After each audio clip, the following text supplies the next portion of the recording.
Well, Peter, there's never a dull moment in Denver, always doing something as they head into the offseason. This time it's a GM search. Peter, what do you think makes this job attractive to some of the top candidates out there? Well, first of all, Phil, I think I would look at having John Elway look over your shoulder as more of a plus than an annoying minus. I was just telling somebody this week that the thing I would do if I were a GM candidate is I would go into an interview and I would say to John Elway, Joe Ellis, whoever's involved, Vic Fangio, whoever is in the interview, and I would say, here's the way I would like to do this. Yes, I would like to have final say, on personnel. I think you have to in this position, or else you're just neutered.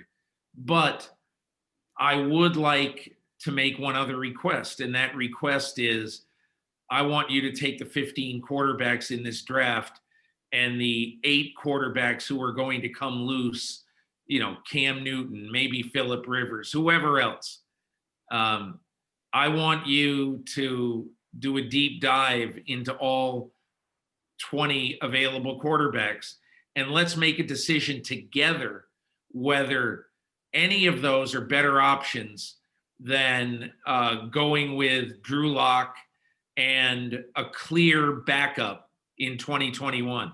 In other words, do we want to bring in a legitimate challenger for Drew Lock in training camp and in this offseason? Or do we want to give him one more year to confirm some of the promise that we've seen in him? And certainly there have been some excellent moments over the last, I guess you'd say 13 months, with Drew Lock. There haven't been enough of them, but there have been some excellent moments. So that would be my first and overwhelming desire.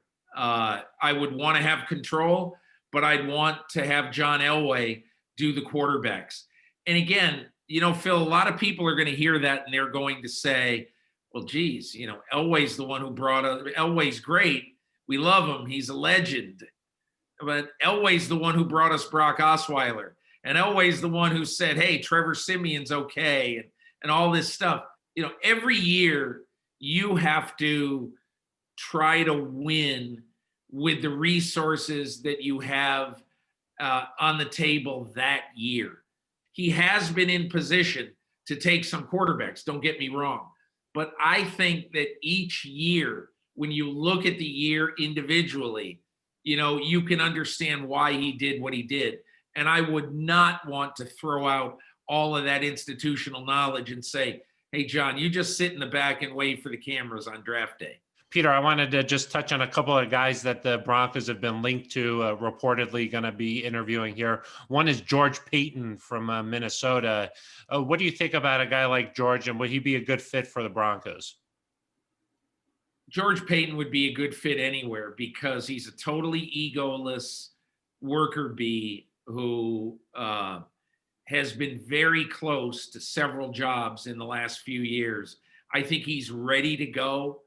I think he would like to be a GM.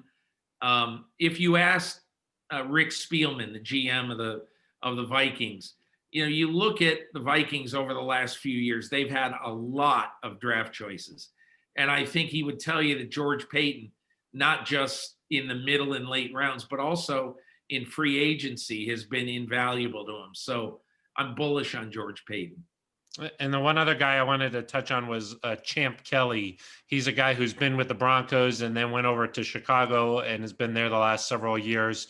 Obviously worked with Vic Fangio a little bit there, and also John Elway in Denver. Do you think that, he's a rising star maybe amongst the personnel departments?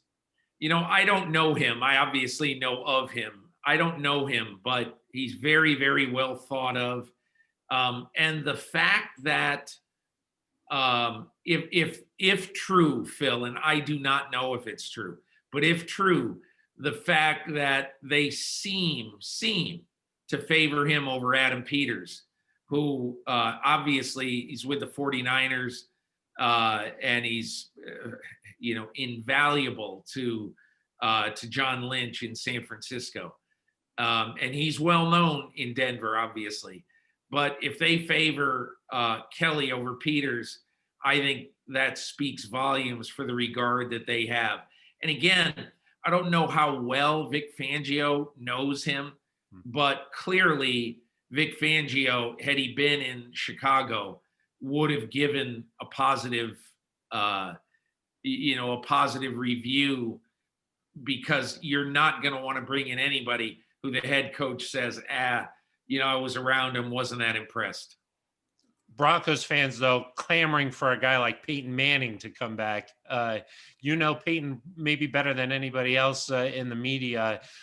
Do you think that he would ever be interested in a role like this, or do you think he's holding out for a media job? I do know Peyton, but I've never once had a conversation with him where I said to him, ownership, GM, number one analyst for a network, what job do you want? So I don't know. I do know that Peyton has really enjoyed his, doing this series the last 2 years, the Peyton's Places series, and he's very good at it.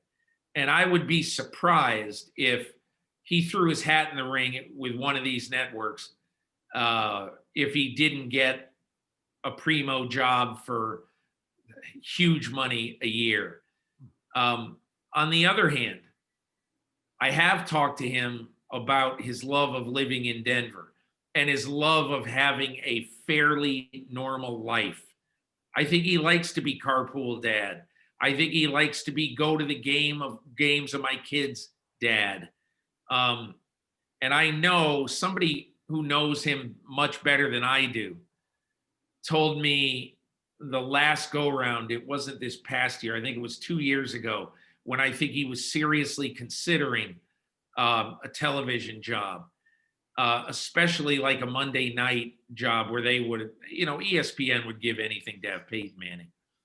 But I think the way Peyton would do this job would be so limiting to Peyton Manning, the dad, that it would be hard for him, because Phil, that he is a nut job about preparation and about doing the job the right way. So this job is interesting because Peyton could live at home, obviously, and he could do the job. But I just think that I think if to do the job the right way, he would be working like Joe Gibbs or Mike Shanahan or the crazy coaches who work the 15 and 16-hour days.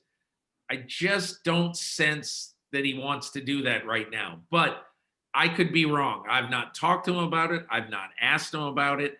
My gut feeling is he likes being a dad and somebody who is with his kids a lot during the week. Well, I agree with you, Peter. Yeah, he would be all in. He'd be there in the early mornings when the trash men were coming to collect stuff. So the last one I have for you here, you mentioned that number one priority is figuring out that quarterback position. Maybe priority number two might be a decision on Von Miller. The Broncos have a team option on him coming up here. Obviously missed all of last season with the injury. What do you think about his future here, maybe in Denver or elsewhere? I think that there's a chance it's going to be linked to what happens to the salary cap. My gut feeling is that the Broncos really want to bring him back and once and for all see what happens when you have a healthy Bradley Chubb and Von Miller rushing the passer. Because at the end of the day, Phil, now, if you look at this division, okay, you have probably the greatest quarterback there is in Patrick Mahomes in Kansas City. Play him twice a year.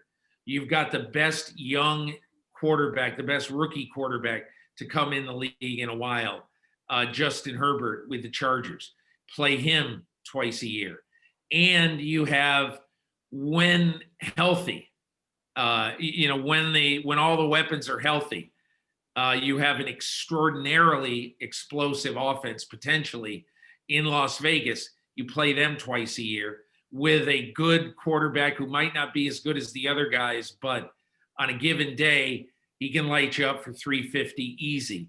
So I guess the way I look at it is, you know, when you make that decision, you have to make it with keeping in mind that basically 40% of your schedule or whatever it is against automatically against three offenses that if you don't disrupt their quarterback, you're going to have to score 35 to win.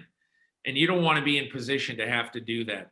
And I love the Vic Fangio defense because basically it's a unique defense and it's hard to prepare for and all that.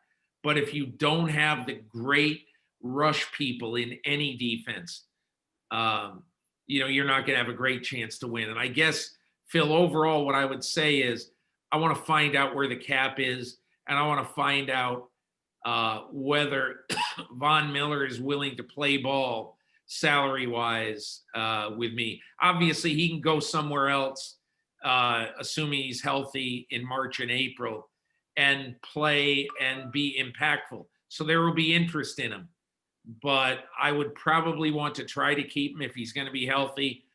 But I don't know that I want to keep him unless he plays ball with us on the salary cap. Peter, thank you so much for your time. Always really appreciate your insight. Okay, Phil, you have a good day.